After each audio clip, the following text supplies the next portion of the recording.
Enthousiaste.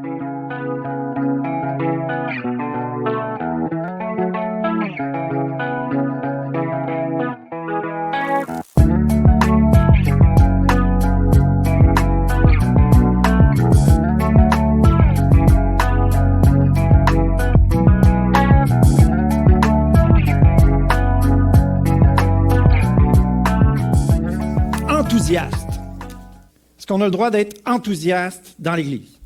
Dans la louange, on entendait ça, des gens qui étaient contents. Le mot enthousiaste, très intéressant ce mot-là, parce que ça vient du grec. La racine de ce mot-là vient du grec. En, ça veut dire dedans. Tout, T-H-O-U. Pourquoi il y a un H? Parce qu'en grec, théo, ça veut dire Dieu. C'est T-H-E-O-U. Enthousiasme, ça veut dire en Dieu, dans la joie de Dieu, dans la passion de Dieu. Vous savez que Dieu est joyeux. La joie, c'est un fruit de l'esprit. Alors, si on est enraciné dans l'esprit, ce qui se développe dans notre vie, c'est la joie. Et d'être enthousiaste, d'être joyeux dans l'Église, c'est quelque chose qui devrait être naturel. On parlait de différences culturelles. Là. Il y a des peuples qui sont plus démonstratifs que nous. Là. C'est correct, mais j'espère que vous vous permettez d'expérimenter la joie que Dieu donne. Amen. On a le droit d'être joyeux dans l'Église. Amen. Est-ce qu'il y en a qui veulent être plus joyeux? Est-ce qu'il y en a qui aspirent à être heureux? Est-ce qu'il y en a qui aimeraient être en santé? Est-ce qu'il y en a qui aimeraient réussir dans tout? Il est question de notre vie personnelle, mais sur le plan relationnel aussi. Est-ce qu'il y en a qui aiment ça, qui aiment ça vivre des relations harmonieuses, dans lesquelles ils peuvent être eux-mêmes, sont à l'aise, on peut s'ouvrir, la confiance règne, on n'a pas peur de ce que l'autre va penser, on n'a pas peur que si on confie des choses, ce soit ébruité à gauche et à droite. Est-ce qu'il y en a qui aimeraient vivre des relations dans lesquelles on grandit, dans lesquelles on contribue aussi à l'épanouissement de l'autre? Amen. Les gens veulent des bonnes choses dans leur vie ici, c'est bon. Qui voudrait une église chaleureuse?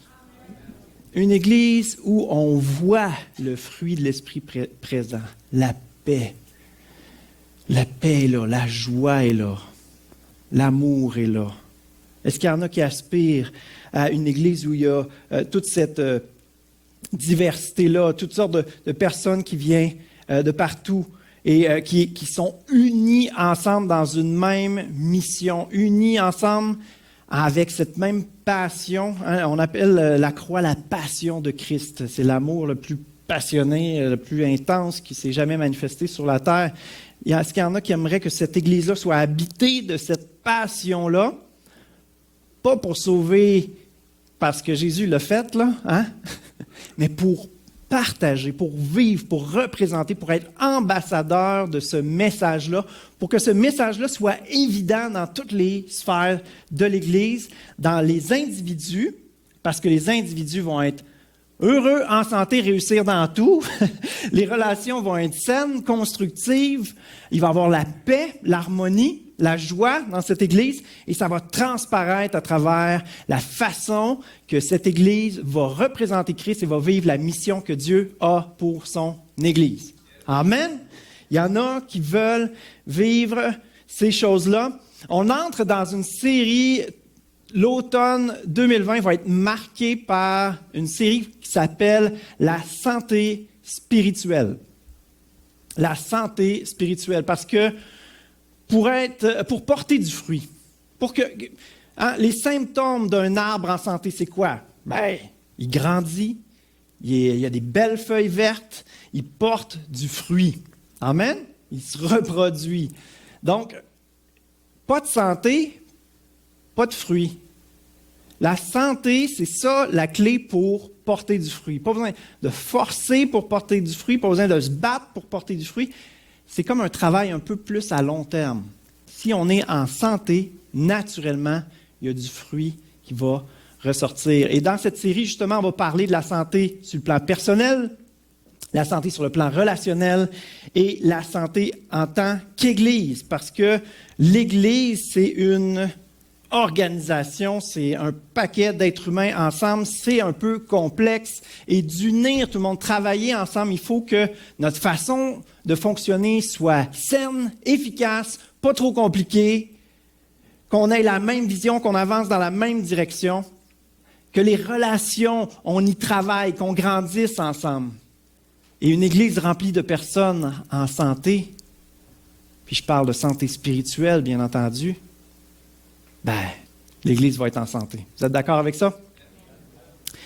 Alors, on va parler de ces 3 aspects-là. Et comment ils savent que les défis sont grands?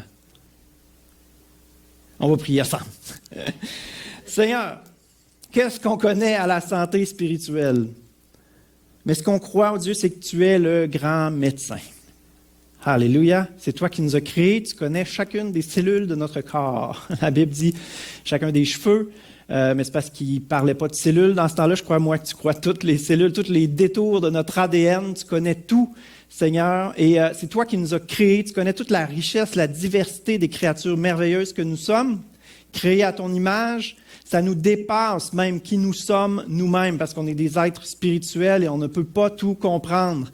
Mais Seigneur, on veut mettre nos vies entre tes mains, que tu sois notre grand médecin, que tu sois celui qui nous apprenne à penser comme toi tu penses, Seigneur, parce que tu es la source de la vie.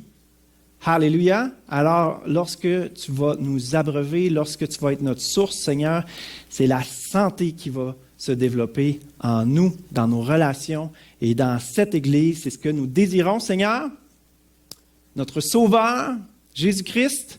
Et tout le monde dit Amen. Amen. La santé spirituelle. Est-ce que ça vous est déjà arrivé au Nouvel An? On ne sait pas trop quoi dire au Nouvel An. Puis là, il y a des gens qui disent « Hey, je te souhaite la santé. » Parce que quand on a la santé, tout le reste suit. Ouais. Moi, ce que je vous dis, c'est qu'après cette série-là, un bon chrétien de l'Assemblée évangélique Pentecôte de Saint-Honoré, qui se fait souhaiter la santé parce que tout le reste suit, il va dire « Mais de quelle santé tu parles? » Parce qu'on peut être en santé physiquement, puis être une plaie, être toxique sur le plan relationnel. On peut être super confiant en soi, on fonce dans la vie, mais personne n'est capable de vivre avec nous, on est insupportable. On peut être bien passionné même sur le plan spirituel. On a des temps d'intimité incroyables avec Dieu, mais on ne connaît rien à la parole de Dieu. Souvent, qu'est-ce que ça donne? Ça donne des feux de paille, qu'on appelle, hein? Un gros feu, puis après ça, il n'y a plus rien qui se passe. La santé, c'est plus complexe que juste la santé physique. Aussi, sur le plan théologique, ça peut être l'inverse aussi. On peut avoir la tête pleine de théologie, mais le cœur vide. Le cœur sec. Il n'y a pas d'amour de là. La tête pleine, le cœur vide. La santé spirituelle affecte toutes les sphères de notre vie. Pourquoi? Parce que Dieu a créé toute notre personne et Dieu ne trouve pas que c'est insignifiant. Le corps, le cerveau, les émotions, les relations et la façon qu'une Église fonctionne. Tous ces aspects-là sont importants aux yeux de Dieu. On va s'attaquer au Proverbe 3 ce matin. Il gagne à être lu au complet, mais ce matin, on va s'attaquer seulement aux 10 premiers versets, parce qu'on va en avoir en masse avec ça. OK? Faites-moi confiance. Proverbe 3, versets 1 à 10. « Mon fils, n'oublie pas mes enseignements, et que ton cœur garde mes préceptes, car ils prolongeront les jours et les années de ta vie, et ils augmenteront ta paix. Que la bonté et la fidélité ne t'abandonnent pas. Lis-les à ton cou, écris-les sur les tables de ton cœur. Tu acquerras ainsi de la grâce et une raison saine aux yeux de Dieu et des hommes. Confie-toi en l'Éternel de tout ton cœur et ne t'appuie pas sur ta sagesse. Reconnais-le dans toutes tes voies et il aplanira tes sentiers. Ne sois point sage à tes propres yeux. Crains l'Éternel et détourne-toi du mal. Ce sera la santé pour tes muscles et un rafraîchissement pour tes os. Honore l'Éternel avec tes biens et avec les prémices de tout ton revenu. Alors tes greniers seront remplis d'abondance et tes cuves regorgeront de mou. OK, on va faire un petit exercice ce matin. Je vous parle depuis le début de ce message-là qu'il y a plusieurs sphères à la santé. J'ai parlé de la santé sur le plan personnel, sur le plan relationnel et sur le plan de l'Église. Puis même sur le plan personnel, je dirais qu'il y a différentes sphères à ce niveau-là aussi. Souvent, on parle de corps, âme, esprit. Moi, je trouve que âme, c'est trop vague. Fait que j'ai séparé ça différemment. Ce qu'on va faire dans notre série, là, je ne dis pas qu'ils ont tous tort, là, c'est pas grave. Là. Mais ce qu'on va faire dans notre série, c'est que le corps, ça comprend le mental, l'intellectuel et le corps. Donc, le physique, dans le fond. Okay? Le corps, ça comprend le cerveau et la santé physique. Et il y a aussi la santé émotionnelle. L'âme, j'appelle ça plus l'aspect émotionnel. Et il y a aussi l'esprit. L'être humain est un être spirituel. Alors, j'ai séparé la santé personnelle en ces 4 catégories-là. Physique, intellectuel, émotionnel et spirituel. On parle de la santé spirituelle, mais on va toucher à cet aspect-là de l'être humain qui est un être spirituel. Okay? Ça va être difficile de ne pas confondre les deux. Mais dans chaque message, il va y avoir parce que la santé, justement, elle est globale. Tout a une influence sur tout. Mais on va essayer de démêler ça pour pas être confus et pour prendre les clés de façon claire et spécifique dans nos vies, les clés que le grand médecin a pour nous. Alors, on va relire les 3 premiers versets. Je pense qu'on va en avoir assez avec ça, de Proverbe 3. Et je vous invite à pratiquer. Vous allez, alors qu'on va lire, vous allez me dire vous-même, je vais voir si vous êtes des bons élèves, il est question de relationnel, 1, intellectuel, 2, émotionnel, 3, physique, 4, spirituel, 5, et quand il est question du cœur, on va dire le cœur, parce que le cœur, c'est beau. Puis le cœur inclut l'argent, OK? Non? En tout cas. C'est comme ça qu'on va fonctionner. D'accord? À la fin, je ne sais pas si vous vous rappelez le dernier verset, ça parle de grenier, ça parle de queue, fait qu'on va dire bravo puis on va applaudir. OK? Vous êtes prêts? C'est un exercice, puis ça permet d'être réveillé aussi. C'est bon? Mon fils. Relationnel, hein? Ça va vite. N'oublie pas tes enseignements. Oui, et que ton cœur garde mes préceptes, car ils prolongeront les jours et les années de ta vie. Et ils augmenteront ta paix. Ouais, émotionnel, hein, cœur. Que la bonté, il faut que tu sois bon envers quelqu'un. Alors, relationnel et la fidélité. Ou spirituel, oui, c'est ça. Ne t'abandonne. Toutes les réponses sont bonnes. Lis-les à ton cou, excusez pour la poésie hébraïque ici, mais ça veut dire traîne-les partout. OK? Écris-les sur les tables de ton... Oui. Tu acquerras ainsi de la grâce, je dirais 5, hein, et une raison saine aux yeux de Dieu et des hommes. Confie-toi en l'Éternel de tout ton... Aimez-vous ça? Est-ce qu'on continue? On continue, OK. Et ne t'appuie pas sur ta... Reconnais-le dans toutes tes voies. Et il aplanira tes sentiers. Ne sois point sage à tes propres yeux. Crains l'Éternel et détourne-toi du mal. Ce sera la santé pour tes muscles et un rafraîchissement pour tes os. Encore là, rafraîchissement, désolé pour poésie hébraïque, là. C'est pas de se mettre les os à l'air pour qu'il y ait du vent dessus, mais il est vraiment question de santé ici. Honore l'Éternel avec tes biens. Je vous l'ai dit, 6, argent, c'est le cœur. Avec les prémices de tout ton revenu. Parce que ça fait mal quand il faut mettre l'argent sur la table. C'est pour ça que l'argent, c'est le cœur. Alors tes greniers seront remplis d'abondance et tes cuves regorgeront de mou. Bravo! On applaudit pour se féliciter qu'on a travaillé fort, puis parce qu'il y a des belles promesses. On est content. Alors, on va approfondir Proverbe 3 avec quelques questions. 5 questions que suscite Proverbe 3, des réflexions justement sur tous les aspects de la santé qui se retrouvent dans ce passage-là. Est-ce qu'il y en a qui ont été surpris quand même de voir, hein, c'est vrai que ça s'adresse à plein de choses. Oui, non, oui, je ne suis pas tout seul à trouver le Proverbe 3 intéressant. Alors, les muscles et les os, qu'est-ce qu'ils font au verset 8, là? Hein? Est-ce qu'il y en a qui ont été surpris que tout d'un coup, la santé physique, il était question de la santé physique? Je suis le seul? Les muscles, les os, OK, ben oui, tout à fait. Puis, dans le fond, qu'est-ce que ça nous dit? Ça veut dire que de craindre l'Éternel, hein, tout l'aspect spirituel, craindre l'Éternel, le reconnaître dans toutes nos voies, s'attacher à sa parole, puis la méditer, ça a un impact sur notre santé physique.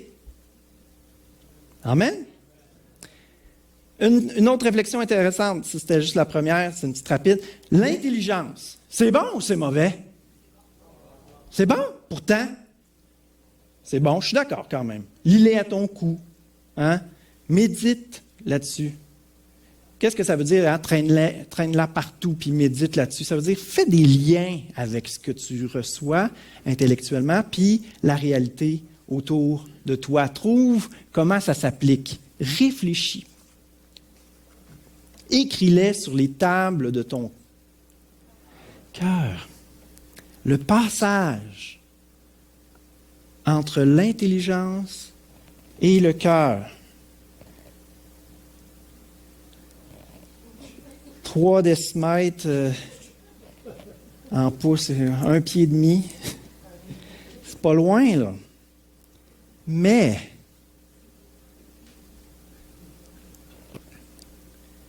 il y a beaucoup de détours. C'est ce que la Bible dit, hein? Le cœur n'est pas supposé être compliqué, mais l'homme a cherché beaucoup de détours. On dirait que c'est un labyrinthe. Il y a une distance impossible à franchir entre le cerveau et le cœur. On dirait qu'il y a des choses qu'on sait, mais qu'on ne vit pas. L'apôtre Paul va dire, qui me délivrera de ce corps? Ça ne marche pas. Puis sa réponse, Jésus-Christ. Ça va être parfait rendu de l'autre côté, mais il veut commencer le travail en attendant. Le renouvellement de l'intelligence. Changer, guérir, restaurer notre cœur. Le rendre plus grand. Changerez vos cœurs de pierre en cœurs de chair. Vous avez dit que ce n'était pas un problème, l'intelligence. Pourtant, ne t'appuie pas sur ta sagesse.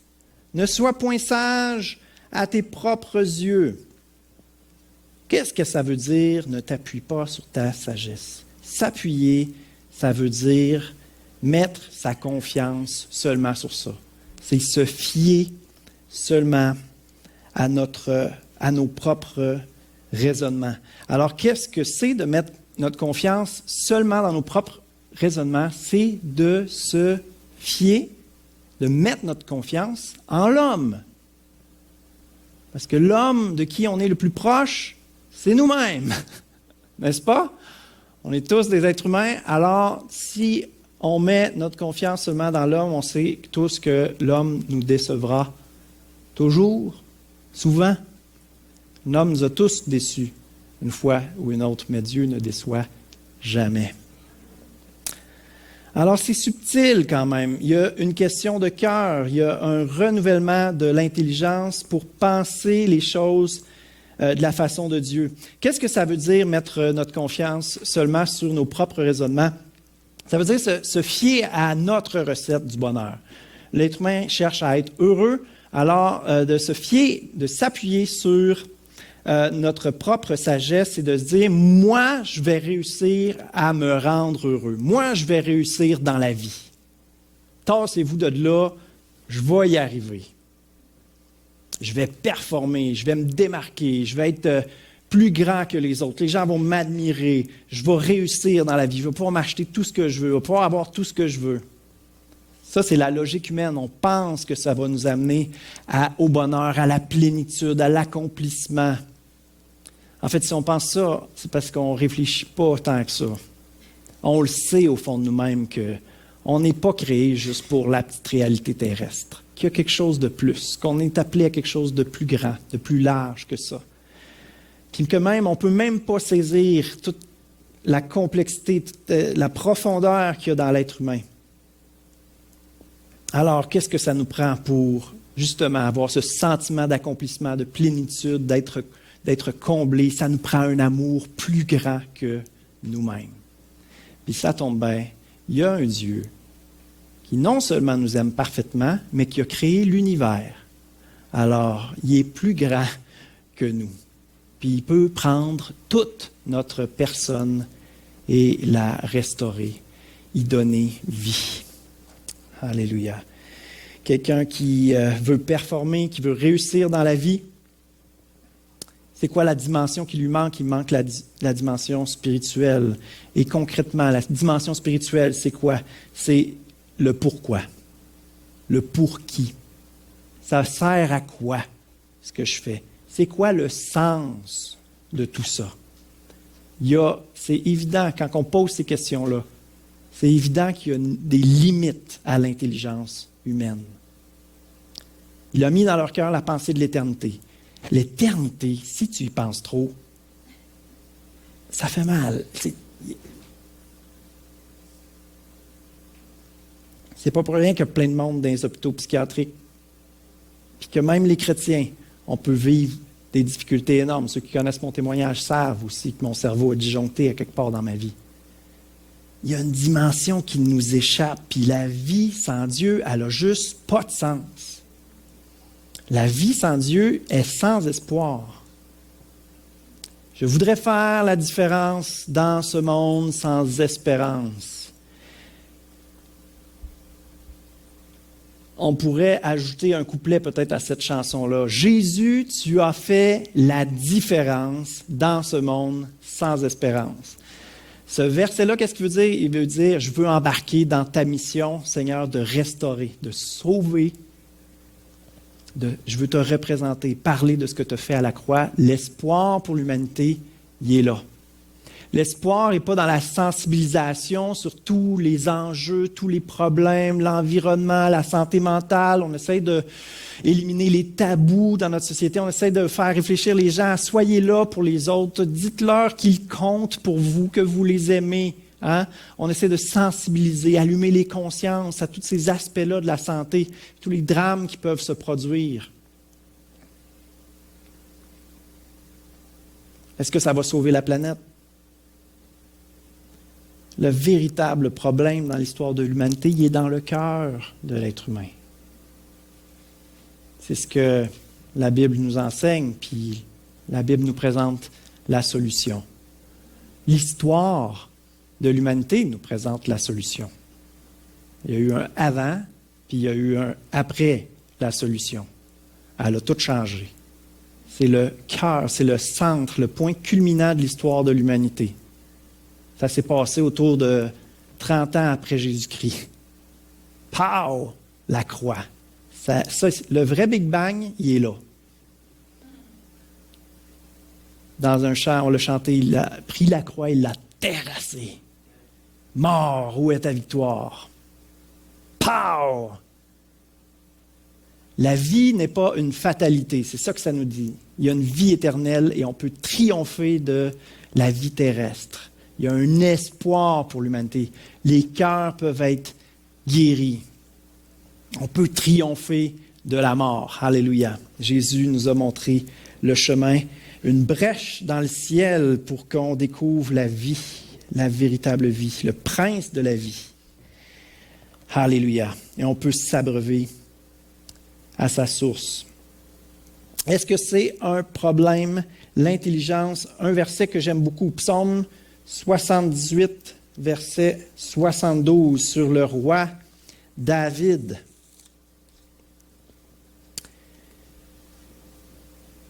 Psaume 78, verset 72. David, c'est le roi d'Israël, hein, le berger. Il s'est pratiqué avec les brebis, puis ensuite de ça, il prend soin du peuple d'Israël, vaillant guerrier, vaillant héros qu'est David, l'homme au cœur selon Dieu.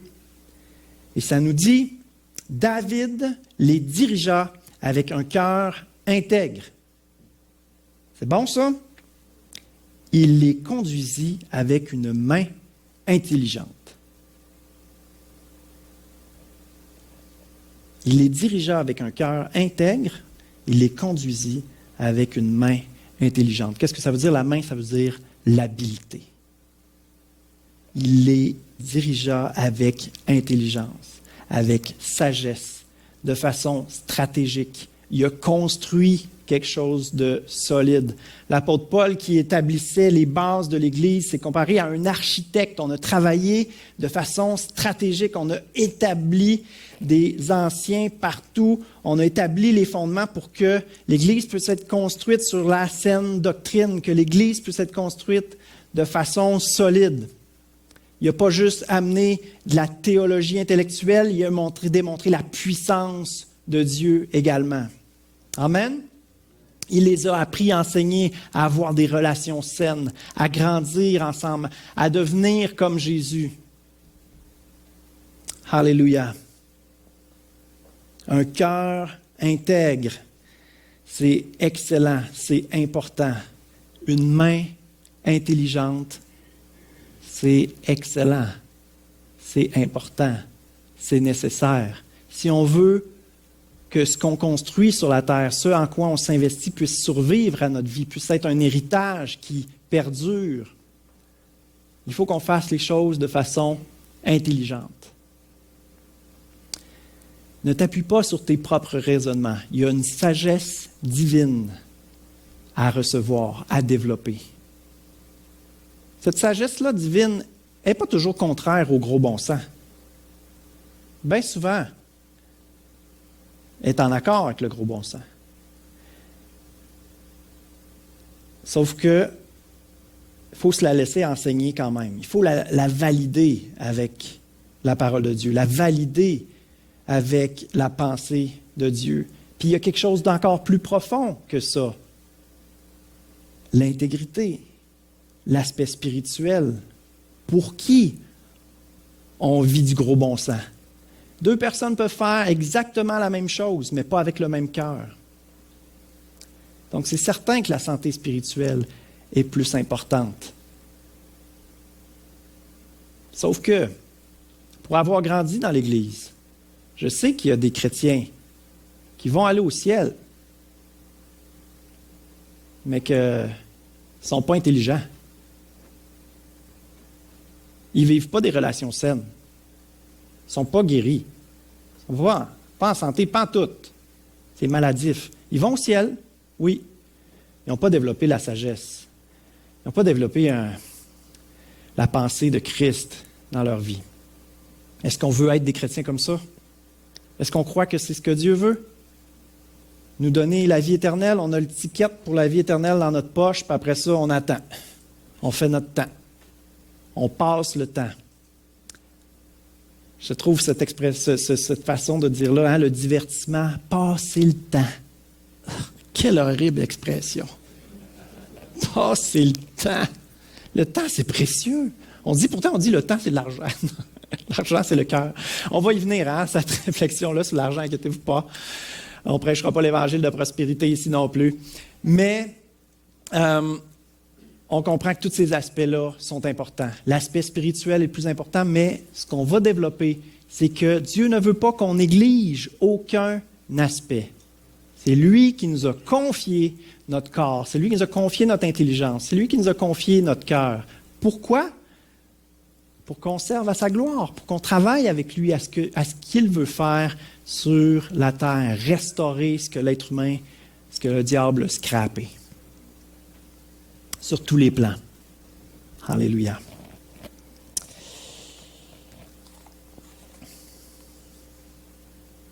Une autre façon de le dire. La droiture spirituelle n'est pas contre l'excellence. Ce n'est pas parce que quelqu'un est excellent qu'il va devenir orgueilleux. Souvent, on a cette pensée-là, hein? Il est bon, donc il est orgueilleux.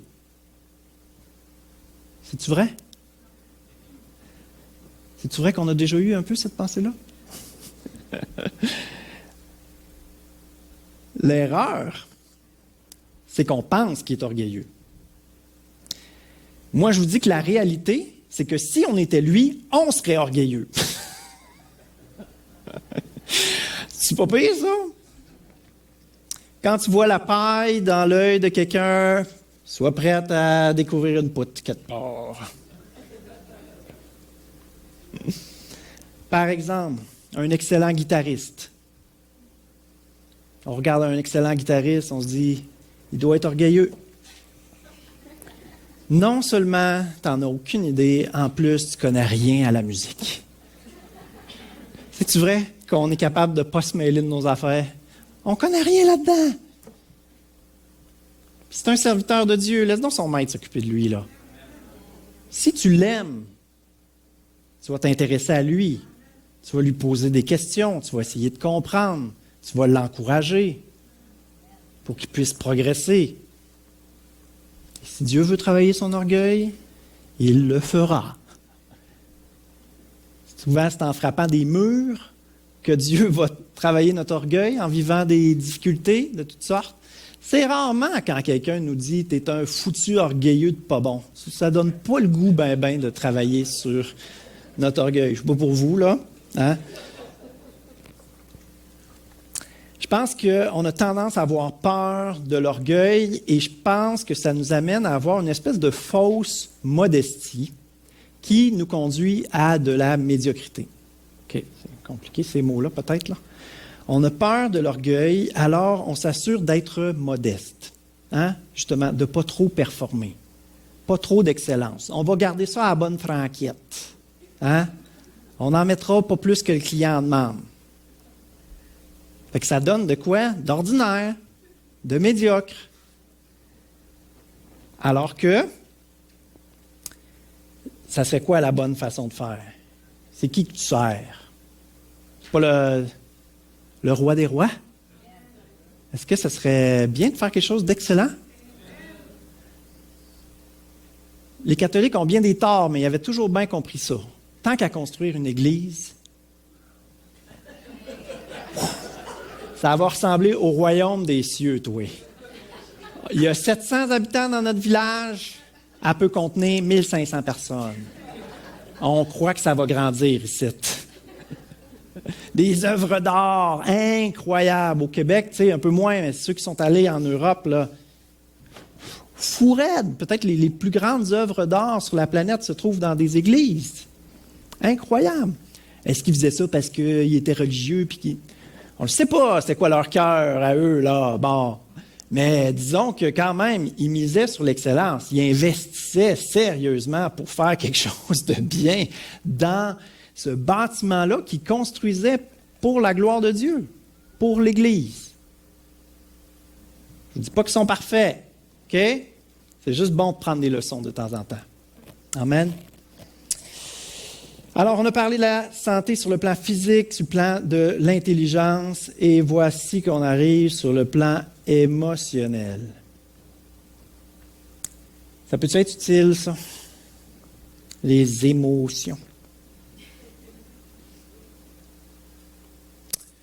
C'est dénigré, bien souvent, ça, dans l'Église. Puis bien souvent, justement, c'est dénigré surtout par les chrétiens qui sont très cérébrales. C'est vrai? Puis souvent, c'est eux qui parlent le plus. Vous savez c'est quoi le plus court verset de la Bible? J'en dis pas plus. On va lire un petit verset. Soyez prêts, là. Je vais utiliser tous mes talents de théâtre.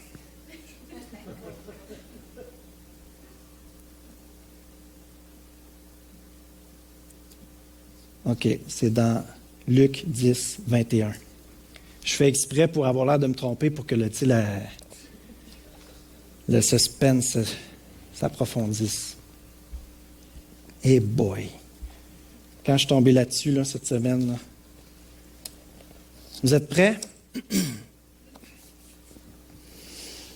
Moi aussi. Jésus tressaillit de joie. Il était enthousiaste. Amen? Je me permets d'être enthousiaste aussi. Jésus tressaillit de joie par le Saint-Esprit et il dit, « Je te loue, Père, Seigneur du ciel et de la terre, de ce que tu as caché ces choses aux sages et aux intelligents, et de ce que tu les as révélées aux enfants. Oui, Père, je te loue de ce que tu l'as voulu ainsi. »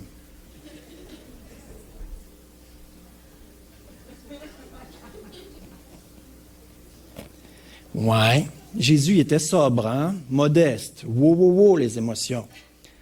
Parlez-en à David quand il dansait devant l'arche de l'Alliance. Jésus fut ému de compassion. Ça revient 4 fois dans l'Évangile de Matthieu, 3 fois dans Marc, 3 fois dans Luc. Ça ne revient pas dans l'Évangile de Jean. Jean qui est appelé l'apôtre de l'amour. S'il y en a un romantique dans la gang, c'est bien lui. Jésus ému de compassion. Il voit les gens, puis ça y fait mal en dedans. Il sent leur douleur, il sent leur désespoir, il sent qu'il leur manque quelque chose, que leur vie n'a pas de sens. Il trouve ça triste. Il est ému de compassion. Il ne peut pas s'empêcher de leur faire du bien. Il arrive des moments où Jésus, il dit à ses disciples, « Allons nous reposer ». Puis finalement, il arrive, puis non, il y a déjà une foule. Il fut ému de compassion. Pas le choix, il faut faire de quoi? Dans Proverbe 3, peut-être que vous dites, ça a commencé avec mon fils, là. OK, il y a du relationnel, mais il me semble qu'il n'était pas trop présent. Toutefois, quelqu'un qui est en paix, quelqu'un qui manifeste de la bonté, quelqu'un qui est gracieux, hein, ça parle de... Ça va développer de la grâce. En tout cas, je ne retrouve pas le verset, là, mais tu sais, de la grâce, de la bonté, de la paix, une raison saine aux yeux des hommes. Le Seigneur va aplanir tes sentiers. Qu'est-ce que ça veut dire, aplanir tes sentiers? Ça veut dire que tes affaires iront bien. Combien savent? Il y en a qui sont employeurs, si entrepreneurs. Combien savent que c'est difficile d'avoir du bon staff? Je connais un couple d'entrepreneurs. Ils ont déjà essayé d'avoir des employés. Trop compliqué. Ils ont arrêté. Ils font un job eux-mêmes. Ils se sont dit, on va garder ça petit, on va faire nos affaires. C'est correct. Imaginez un entrepreneur, un employeur qui est tellement du genre Proverbe 3, là, que le staff veut travailler pour lui. Les gens viennent le voir, viennent porter leur CV. Je veux travailler pour toi. Puis après ça, ils le font de façon fidèle, intègre, avec joie. Ils veulent contribuer au succès de leur employeur, ils veulent contribuer au succès de l'entreprise. Ils croient, ils veulent travailler avec, ils sont inspirés. À tous les jours, ils vont au travail, ils ont hâte de voir qu'est-ce qui va se passer. Les choses vont bien, c'est le fun de participer à cette entreprise-là. Est-ce qu'il y en a qui aimeraient être des employeurs, des entrepreneurs du genre Proverbe 3? Amen. Est-ce qu'il y en a que dans leur relation, porter du fruit? C'est-tu le fun côtoyer quelqu'un qui porte du fruit? Je pense que c'est Michel hein, qui parlait il y a un disciple qui a changé son nom pour Barabbas parce que ça veut dire fils d'encouragement. Chérie, c'est fils d'encouragement à porte. Hey, fais-le rentrer, je veux être encouragé. Quelqu'un qui porte du fruit, tu veux ça dans ta vie, tu sais? Amen? Être quelqu'un du genre Proverbe 3, quelqu'un du genre fruit de l'esprit, c'est le fun à côtoyer les choses vont beaucoup mieux. 5e point, le cash, c'est spirituel ça? Moi, j'aime rigoler en disant que quand on fait le baptême, quand on fait des baptêmes, on devrait baptiser les gens avec leur cellulaire, leur carnet de chèques, leur agenda. Ce n'est plus moi qui vis, mais Christ qui vit en moi. Hein? Il est même dans mon cellulaire, il est même dans mon agenda. Yeah! Moi, c'est ça le cœur de cette série-là, c'est que si Christ vit en nous, ce n'est plus moi qui vis, c'est Christ qui vit en moi. Car vous êtes morts et votre vie est cachée en Christ. C'est quoi la santé spirituelle? C'est la vie abondante. C'est la vie que Christ veut pour nous. C'est la vie que Dieu veut déverser en nous. C'est la vie qui vient alors qu'on est un arbre planté près des courants d'eau. Que c'est le Seigneur qui nous abreuve, que c'est le Seigneur qui renouvelle notre intelligence, que c'est le Seigneur qui donne tout son sens à notre vie. Et alors, on peut marcher avec confiance, sachant qu'on est main dans la main avec Dieu. Dans notre vie de prière, on entend le cœur de Dieu battre. Ah, il est ému de compassion pour ça.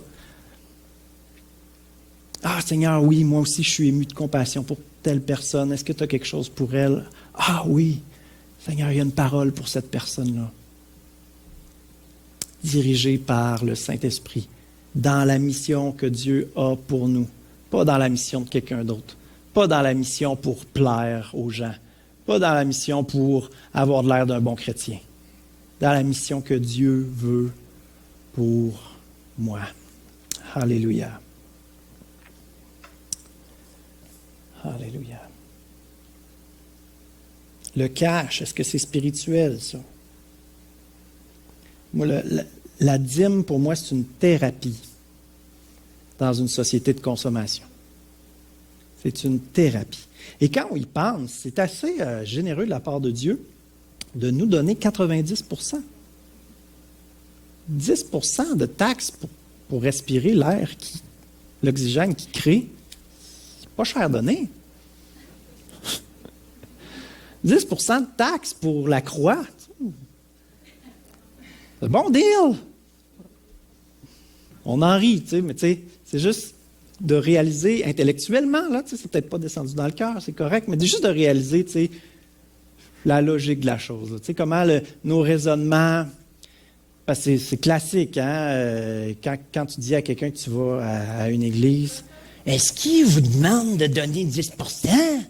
Puis là, c'est scandaleux, hey, vous êtes brainwashé. OK, aujourd'hui, tu as accès à de la musique, tu as accès à plein d'affaires gratuitement, mais c'est pas la réalité. Là. Ça, c'est parce qu'il t'envoie plein de pubs, là, puis tu t'en rends pas compte, puis tu dépenses comme tout le monde. Les choses coûtent de quoi? Le musicien qui a endisqué, ça lui a coûté 10 000, 20 000, 30 000, il a investi, il faut qu'il y ait de l'argent qui rentre à quelque part, c'est juste la logique. Le royaume des cieux, c'est comme ça. Il y a quelqu'un qui te sert la parole, qui prépare de quoi pour l'Église. L'ouvrier mérite son salaire. Ça va de soi. C'est juste comme ça. Les choses coûtent quelque chose. C'est la logique. Le cash, c'est spirituel parce qu'aujourd'hui, on dirait qu'il n'y a rien qui fait plus mal que de donner de l'argent. Ça vient direct du cœur. Mais quand on donne au roi des rois, on lui lance un défi. On lui lance un défi. Un roi, quand tu lui donnes... Ah ouais? Tu penses que tu es généreux, toi? C'est sûr, il nous a donné Jésus sur la croix, là. C'est déjà un cadeau parfait, là. Cherchez premièrement le royaume des cieux, toutes ces choses vous seront données par-dessus. Par-dessus, ça veut dire en plus. Ça veut dire, même quand on regarde la racine du mot, ça veut dire surabondamment. Au-delà de toute mesure. Il va vous donner ce que vous espérez même pas. Il va vous donner ce que vous aviez vraiment besoin, mais que vous n'étiez même pas conscient. Il va vous donner mieux que les bébelles que vous espérez. Des fois, il va vous donner des bébelles, comme le matériel de déco qu'ils ont pu avoir. Parce que c'est un papa gâteau. Il y a cet aspect-là dans le cœur du Père de Dieu, l'aspect grand-papa gâteau. La santé spirituelle. Je demanderai aux musiciens de revenir. Toutes les sphères de la santé ont un caractère spirituel. Rien n'est à dénigrer. Quand tu prends soin de ton corps physique, tu prends soin du temple du Saint-Esprit. Ton corps physique, c'est Dieu qui te l'a donné. S'il y en a qui ont de la misère avec leur image corporelle, c'est bon de se rappeler ça. Dites-vous-le dans le miroir à chaque matin. C'est Dieu qui m'a créé. C'est Dieu qui m'a donné ce corps-là. Après un mois là, à se le dire, là, ça va commencer à rentrer. Méditer la parole de Dieu, c'est quoi? C'est pas de se la répéter. Les psychologues découvrent ça, là, que c'est bon de se parler, de se dire des choses. La Bible nous le dit depuis 2000 ans. Là. Fait que, merci psychologue pour le rappel. On va l'appliquer. On va déclarer la parole de Dieu. Dieu, tu m'aimes, tu m'as créé, je suis une créature merveilleuse, je suis créé à l'image de Dieu. Il n'est pas question que j'accepte les mensonges de l'ennemi qui me disent que je suis laide, que je suis ordinaire, je m'aime pas. Je ne tolérerai pas ça. Vous voyez comment le spirituel affecte le physique, affecte l'émotionnel, affecte notre intelligence aussi. Parce qu'après ça, après l'avoir reçu pour nous-mêmes, on le voit pour les autres aussi. On regarde les gens. Puis tout d'un coup, on dirait qu'on juge moins. On se dit, aïe, aïe, c'est une créature merveilleuse. Créée à l'image de Dieu. Puis là, c'est pas du jugement qui vient, c'est de l'ému de compassion. Aïe, aïe. C'est fou comment l'être humain passe à côté des rêves de Dieu pour nos vies, des rêves de Dieu pour l'humanité. Le rêve de Dieu, revenez au début, un jardin qu'on cultive, qu'on contribue à ce qui se développe, puis que la planète entière devient un jardin merveilleux où on a accès à tout, où on peut tout, en collaboration avec Dieu. On s'amuse entre nous, on s'amuse avec lui. C'est ça l'idéal de Dieu. Ce que l'être humain a fait de la planète, ce que l'être humain fait de lui-même, qui accepte les mensonges de l'ennemi, ce que l'être humain fait dans ses relations, les relations entre pays, les guerres. Pourquoi il y a toutes ces horreurs-là? C'est parce que ce n'est pas Dieu qui règne dans l'humanité.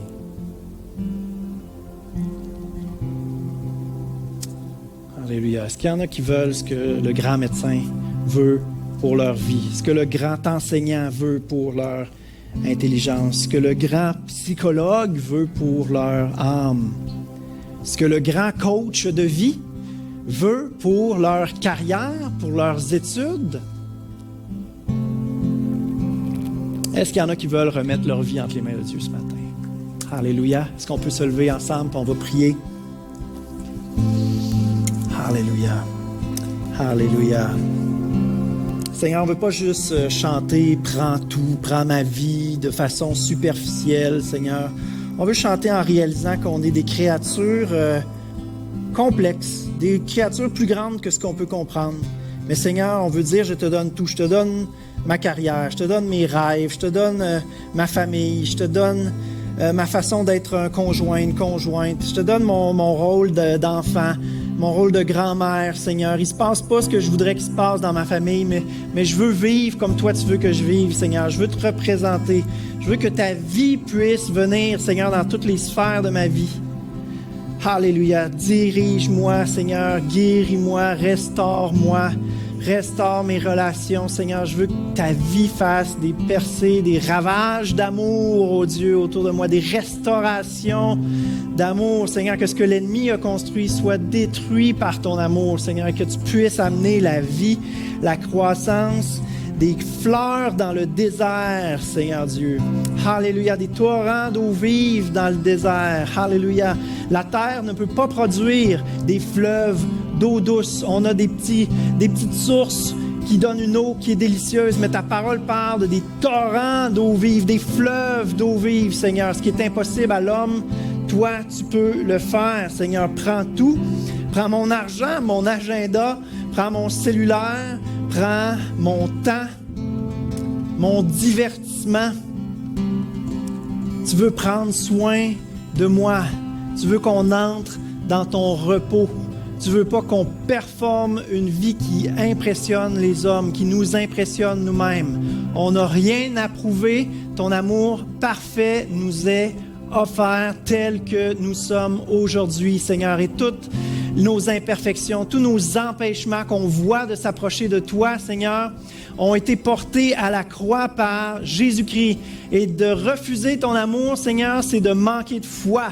C'est de cracher sur ton amour, cracher sur le sacrifice de Jésus à la croix. Alors, Seigneur, on renonce à tous ces objections-là, tous ces blocages-là, Seigneur. Et on dit, oui, Seigneur, je veux la vie que tu as pour nous. Je veux l'amour que tu as pour moi. Je veux la vie que tu veux pour cette Église, Seigneur Dieu. Que cette Église soit un instrument dans tes mains, Seigneur, qui n'est pas déchiré en lui-même, qui n'est pas brisé. Un instrument, Seigneur, un vaisseau, un boyau dans lequel tu peux déverser tes eaux vives. Alléluia. Parce qu'on va être en santé spirituelle, oh Dieu. Nos relations vont être saines spirituellement, Seigneur. Tu vas diriger nos vies, Seigneur. On va avancer avec confiance, avec audace, avec ta paix, Seigneur, avec ta joie en surabondance, oh Dieu. Alléluia. Glorifie ton nom, Seigneur. Glorifie ton nom, Seigneur. Glorifie ton nom dans nos vies. Alléluia.